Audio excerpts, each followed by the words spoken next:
Liliana Osaya. Okay, next. Ito naman.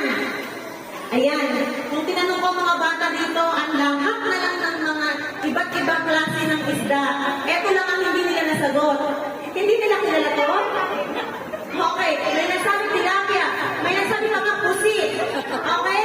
So ngayon, natin kilalanin. Ano ang pambansang isda ng Pilipinas? Tilapia. Magandang hapon po. Pambansang isda ng Pilipinas. Bangus. Next.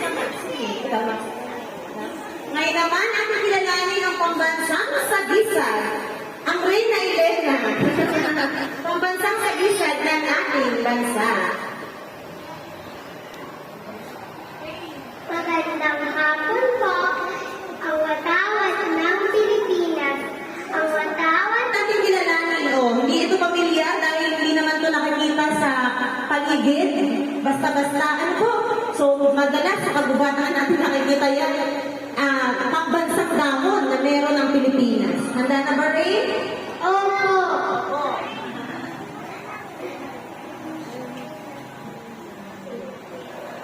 Hapon po.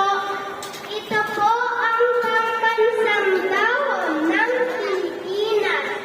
Anahaw. Naman, ang mahalimuya. Okay? Ayan, alamin na natin ang ating pambansang bulaklak.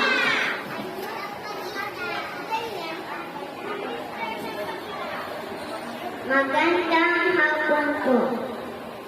Ito po ang pambansang bulaklak ng Pilipinas, sampagita.